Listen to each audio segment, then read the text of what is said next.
Braden Travellini. I am a communications and digital media major at Neumann University. My first 2 years of college, I was at Mercer County Community College. I studied digital communications and media. I also played lacrosse there, which is how I got recruited to Neumann. And the recruitment process was pretty fun, but the adjustment was a little weird.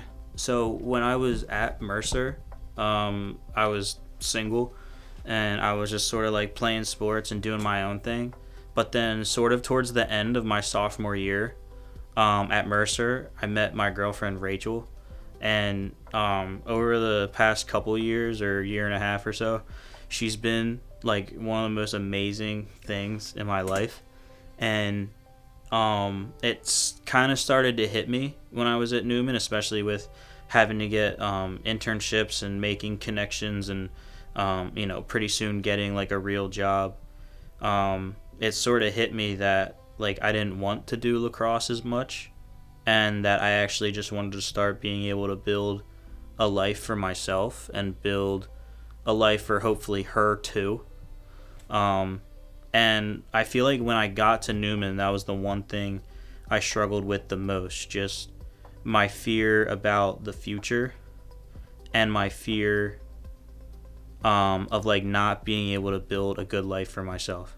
I would say that the people that helped me the most when I was like really like mentally struggling and just like in sort of a lost place were my girlfriend Rachel and one of my professors, Dr. Glass, who he taught a sports and spirituality class where he taught us that God is the driver of your life and that you're not the main character of your story, and that all in all, that you have God's love. He knows what's best for you. He's not out to judge you or get you or criticize you. You have his love. And so because I was really, really struggling to sort of get answers about why I felt God was sort of putting me in this position, I went to the most godly person that I've met at Neumann, which is Dr. Glass.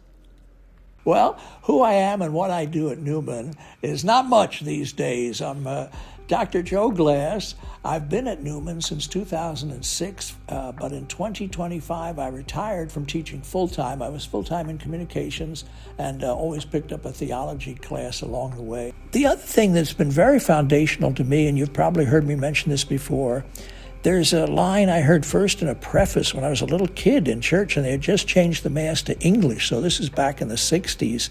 And then I found out later it's in the scriptures. It's actually in the book of Acts of the Apostles. It's chapter 17, verse 28. And it says simply this: "It is in God we live and move and have our being." And it sounds very simple. It's in God we live and move and have our being. All of us and all creation, we're in God. And I think that's foundational to me, and I hope to others, because we're often taught that God's up here and we're down here and we've got to work our way to God. We're swimming in God. We're swimming in Him. We've already got His love. We've got His signature. We're His work of art. He created us. We didn't do anything to be born into this life. We don't do anything to be born into eternal life. We got it. It's not a matter of trying to get there. We're already here. We're already there. We got it, Well, at every Mass we say, "Lord, I am not worthy." Before we go receive the Eucharist, "Lord, I am not worthy." Of course we're not, and we're never going to be worthy. So we got to undo a lot of this stuff that it's about performance or it's about points or you got to say the right creed or belong to the right church or right denomination. God is much bigger than all of that. It's in God we all live and move and have our being. I would say my dad helped me too, in a way that anytime something got really heavy and I was at home and just didn't know what to do about it, I was always able to go to him, and he would just always give me his best advice, and he'd always just help me out the best he can. My name's Paul Travellini. I am the father of Braden Travellini.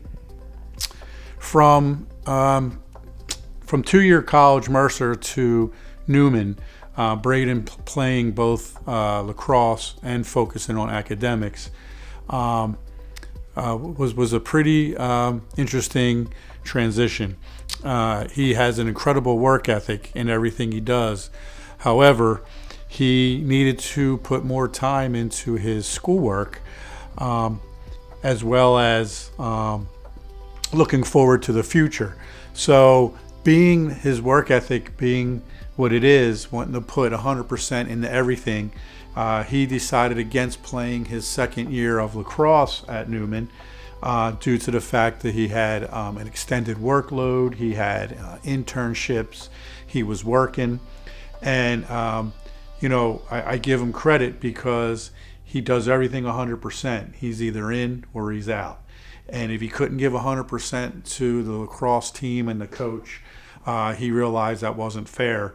So the decision to focus on his academics and his internship and his future in film, along with working a part-time job to pay bills, I think was a very, very humbling experience for him. It's the first time he had to do many different things all at one time and try to be successful at all of them. Though his passion was lacrosse, and you can see that, the passion, as it subsided a little bit, it was tough walking away from the game that he's played since he was 9 years old, every year from the time he was 9. So he's now 22, and walking away was very, very tough. However, he also realized the importance of his future, realized the importance of where he's going, that academics was more important. His goal and his avenue to the future was more important as he's continuing to work. He met a beautiful young lady. Maybe someday they'll be together and get married. So he's really got his future in focus. And the one thing that was tough on him was having to pivot away from a game that he loved so much over his entire life, 13 plus years.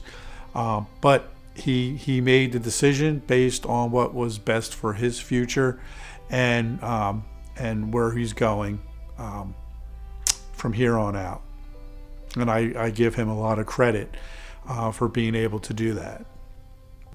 I really feel like that one of the biggest things that, like, when I got to Neumann was just my stress of not being able to build like a good future for myself and my girlfriend, and being able to have everything I want down the road. But I think I learned that from Dr. Glass, that one, God being the driver of our lives and understanding that we're not the main character and he knows what he wants for us, and two, the fact that we're the sky, like things are going to come, things are going to go, and overall we're fine, we're here, we're fine, we're in God's love. We're going to have good days, we're going to have bad days, but these things come, these things go. And it really helped me with lacrosse and just the overall future stress that most college students have, and most parents and pretty much anyone doing anything has. If you really care about something,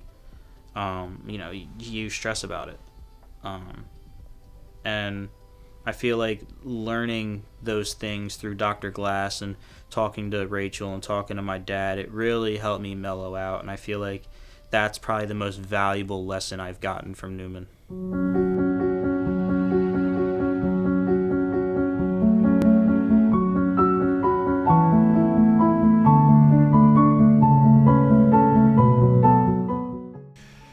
The best advice that I could give would be, you're still young, so be patient. Keep working hard. Have impeccable work ethic. Keep pushing. Go for it. Go for what it is you want to do, and persevere. You're going to fail. It's how you deal with failure. Just keep working and be very patient. And if you're a hard worker and you continue to push ahead, good things will come. My biggest advice I have to give is patience and perseverance, not to quit and give up, because the people have a tendency of, it's not working out, so I quit. I want to do something different. I want to go a different avenue. If that's not your passion, stick with your passion. Be patient and keep working, and everything will fall into place. I think it's a daily, hourly challenge to let go and let God. That old phrase, let go and let God, sounds so simple. And it's simple. It is. That doesn't mean it's easy. Something can be simple. That doesn't mean it's easy. I always talk about golf. What do I have to do? Hit the ball in the hole. How hard can it be? Yeah. That sounds pretty simple, right? Yeah. Well, it's not. And let go and let God. So, if we're going to commit to this, it's simple, but it's not easy. And it takes constant vigilance. And I don't mean that in terms of work. I mean, it takes constant stopping, taking a breath, not rushing ahead, not trying to grab the wheel, to kind of let life come and deal with it reflectively, knowing that He's with us in all these things, good things, tough things. The sky, I always think, we live and move however being in God. You got it. That means you're the sky. It doesn't mean that you're not going to have clouds some days, and you're going to have sunshine other days. You're going to have rain some days. You're going to have wind some days. But you're the sky. You're not those things. They come, they go, and you want to keep that perspective. I'm a child of God. He's got me. He loves me. He knows what's best for me. He'll bring about what's best for me. How are you? I'm fine. Today I have clouds. Today I have lightning, but I'm fine. Other days, how are you? Fine, I have sunshine, but I'm fine. And it's the same way. Some days we have success. We're not the success. Some days we have failure. We're not the failure. You're the sky. These things come, these things go. And learning to let them come, let them go. That's the, I think, hour by hour challenge. Awesome. All right, thank you very much. Did we do it? Yeah, we're all good. God love you. And you didn't get any calls during this whole interview. That worked. It was awesome.